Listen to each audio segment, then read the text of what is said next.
Parce que se projeter dans l'avenir est une nécessité, Covea Finance vous accompagne dans la durée et vous présente votre émission. Covea Finance, la société de gestion engagée à vos côtés. Et pour la première actu, on en reparle encore. On l'a tellement attendu ce gouvernement et maintenant qu'il est là, tout le monde les attend au tournant, ces ministres. Et vous également, c'est la première actu sur laquelle vous avez souhaité revenir. Alors vous justement, sur quel sujet vous les attendez, ces ministres ? Alors il y a une question assez, la question du budget, c'est la question principale aujourd'hui, savoir ce qui va être sorti courant octobre, pas début octobre, on n'y croit pas, mais courant octobre par rapport à la loi de finances à venir. Et il y a un sujet aussi qui va être, qui me semble très compliqué et qui va avoir des forts impacts sur mon domaine d'expertise, notamment en prévoyance, c'est tout le budget de la sécurité sociale, qui quand même est sur la table, donc on va voir comment ça va évoluer, là où ils vont mettre des coups de rabot ou pas, et donc la participation de la Sécu qui pourrait diminuer, et donc du coup imposer une meilleure couverture dans des contrats complémentaires, et ça peut fortement impacter nos chefs d'entreprise. Cette attente, ce creux là, gouvernemental qu'on a eu, ça a matérialisé beaucoup de craintes chez les clients. Parce qu'en fait, on ne sait pas à quelle sauce on va se faire manger sur le plan fiscal, ne serait-ce que l'année prochaine. Mais parce que sur le plan fiscal, justement, maintenant qu'on a l'équipe qui est nommée, maintenant qu'on voit l'orientation quand même un peu centre-droit qui a été prise par le gouvernement, oui. Vous n'êtes pas plus rassurés? Les clients ne sont pas plus rassurés? Alors, il y a une différence entre Lucie Castex, Premier ministre, ou Michel Barnier. Ça, on est d'accord. Par contre, après... ça reste quand même aujourd'hui une certaine incertitude. C'est-à-dire que même Michel Barnier dit aujourd'hui il y a un déficit important, finalement ça va pas être 5,5, ça va être 6. C'est quand même un des pires déficits qu'on ait eu hors période de crise depuis les 50 dernières années. Il y a quand même une vraie inquiétude. Et aujourd'hui les gens, cette inquiétude, ils l'ont comprise. Et ils disent aujourd'hui il n'y a pas 50 moyens.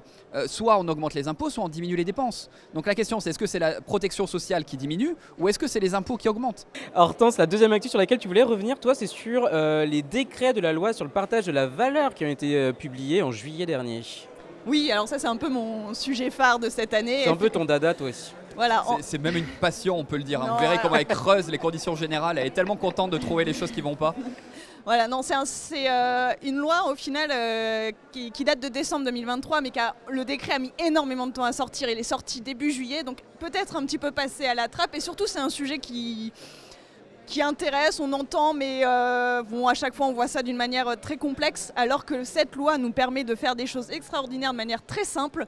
Il faut juste que ce soit bien expliqué en raccord avec le chef d'entreprise, puisqu'à la base c'est un produit pour les salariés, et qui procure énormément d'avantages pour le chef d'entreprise lui-même, donc il y a de quoi faire. Mais est-ce que c'est un sujet sur lequel tu as beaucoup de compétition? C'est-à-dire qu'il y a beaucoup de CGP qui sont positionnés sur l'épargne salariale, l'épargne retraite, la prévoyance? Déjà, les CGP sont rarement des concurrents, c'est souvent des confrères, on ne travaille pas sur les mêmes dossiers. Est-ce que tu as beaucoup de confrères? Ouais, j'ai beaucoup de confrères. Mais mon plus grand concurrent, parce que s'il est plus présent, mais ce n'est pas un gros concurrent, c'est les banques. C'est les banques qui vendent l'épargne salariale.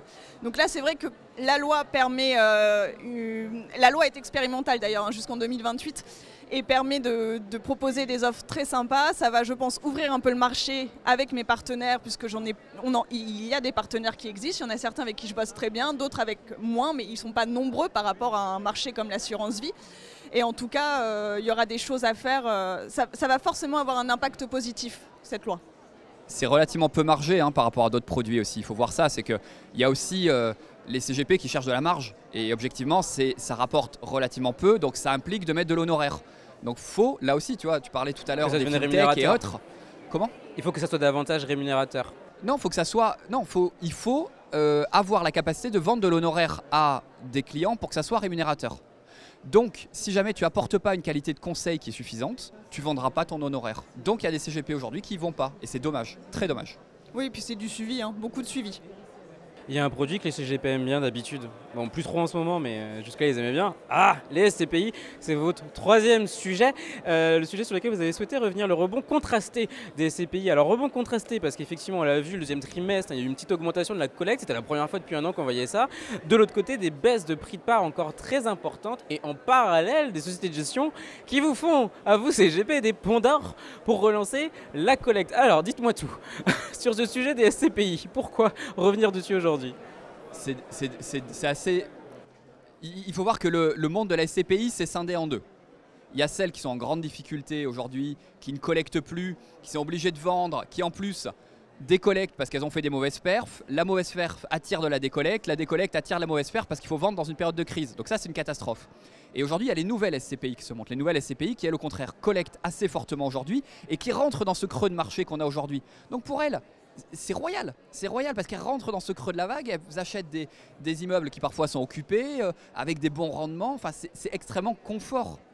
Mais aujourd'hui, ce qui est insupportable sur le marché, c'est qu'il y a des SCPI qui pèsent des centaines de millions, pour pas dire des milliards, qui sont plantées parce qu'elles sont illiquides, qu'aujourd'hui il n'y a aucune liquidité, qu'aujourd'hui on parle d'années pour vendre quand on est investisseur et quand on s'est pris moins 20, moins 25, moins 30, moins 40 quasiment sur une des SCPI bancaires d'une banque verte en 3 lettres qu'on ne citera pas, c'est quand même quelque chose qui aujourd'hui pose question. Et puis surtout quand on voit ces mêmes sociétés de gestion qui ont ces SCPI qui sont tankées aujourd'hui, qui relancent des nouveaux véhicules pour dire nous on profite de ça également, on a quand même un sentiment d'abandon vis-à-vis des anciens. Donc j'espère, j'émets un souhait, c'est que ces nouveaux véhicules aujourd'hui qui vont collecter, ce sont des véhicules qui à terme vont être fusionnés avec les anciens pour permettre le retour à meilleure fortune.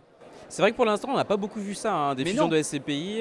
Et c'est insupportable parce qu'aujourd'hui, on a l'impression qu'on abandonne des investisseurs qui parfois sont là depuis 10, 20, 30 ans pour créer ces nouveaux véhicules. Alors parfois, c'est question de survie, je pense, pour certaines SCPI, hein, même pour certaines sociétés de gestion, parce qu'elles décollectent tellement qu'il y a un moment, elles ne vont pas survivre. Il faut bien voir qu'il faut qu'elles tiennent, ces sociétés de gestion. Donc aujourd'hui, j'espère que c'est une première étape pour aller attirer à nouveau de la collecte et que cette collecte permettra aussi à ceux qui aujourd'hui sont la tête sous l'eau pour des raisons d'illiquidité et de perte de valorisation, de retrouver un petit peu leur bille. Il ne faut pas oublier les investisseurs historiques. S'il vous plaît, n'oubliez pas les investisseurs historiques. Eh bien écoute, ton appel a été entendu. FX, on se retrouve l'année prochaine pour voir s'il a été correctement mis en application ou pas. Il y a un autre sujet sur les fonds immobiliers. Alors je ne sais pas si vous avez lu, la GFI hier, Veille de Patrimonia, on a sorti un article, une information, l'AMF et l'ACPR, les deux régulateurs, qui travaillent de concert avec le Trésor pour davantage encadrer les autres FIA en immobilier, en assurance vie et en PER. Ça concerne notamment les SCI, les sociétés civiles immobilières, qui pourraient se retrouver exclus des PER et de l'assurance vie. Qu'est-ce que vous en pensez de ce sujet? Est-ce que vous avez vu passer le sujet et qu'est-ce que vous en avez pensé? Mais déjà oui, on l'a vu penser parce qu'on te lit bien évidemment, voilà. Gaëtan, et on lit la GFI, nous sommes des abonnés. C'était une question rhétorique. Nous sommes abonnés depuis longtemps, tu le sais bien. C'est la première chose que j'ai vue sur mon LinkedIn. Du coup, l'exclusion des SCI, est-ce que pour vous, parce qu'en gros ce que dit l'AMF et la CPR, c'est qu'il y a un trou réglementaire pour les autres FIA. Est-ce que les SCI, notamment, il n'y a pas que les SCI en FIA, mais dans les autres FIA, mais est-ce que les SCI, selon vous, doivent être davantage régulés ou strictement exclus des SCI et de l'assurance vie et des PER? Il y a une vraie question à se poser parce que ça reste quand même des produits qui sont par définition pas liquides, dans des produits liquides. Voilà. Donc du coup, cette catégorie autre FIA est quand même, manque quand même de réglementation pour être correctement cadré. C'est le cœur du sujet, effectivement. Voilà, donc il faut trouver des axes d'amélioration, encadrer cette catégorie un peu fourre-tout, quoi. Mais pas forcément les exclure. C'est parce qu'effectivement, on en a beaucoup parlé de ce sujet de la liquidité. Beaucoup de gens qui disaient mettre de l'immobilier dans l'assurance vie, c'est pas forcément une bonne idée. Ça donne une fausse image de la liquidité de l'immobilier. Est-ce que vous, sur ce sujet-là, comment vous positionnez? Alors, si je peux me permettre, en fait, les SCI aujourd'hui en assurance vie, c'est 22 milliards de mémoire d'encours au moment où on se parle.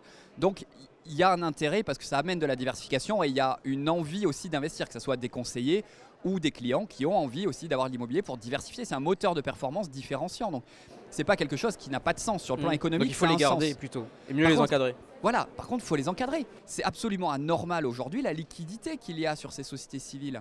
Pourquoi est-ce qu'aujourd'hui il y a aussi une crise aussi profonde? Et c'est l'occasion de se poser les bonnes questions. Aujourd'hui, il faudrait qu'il y ait un système de gating, comme on dit, donc de porte, comme il y a sur les FCPR, de dire très rapidement on suspend la collecte. Très rapidement on la suspend pour peut-être 6 mois, 1 an, 2 ans. Est-ce qu'également à la souscription, plutôt que de prendre des frais d'entrée, il ne faudrait pas dire vous avez l'interdiction de retirer pendant 10 ans? Oui, donc des gates à l'entrée mais aussi à la sortie. Les deux. En fait, il faut rendre l'immobilier illiquide. Votre émission Patrimoine Online vous a été présentée par Covea Finance. Covea Finance, la société de gestion engagée à vos côtés.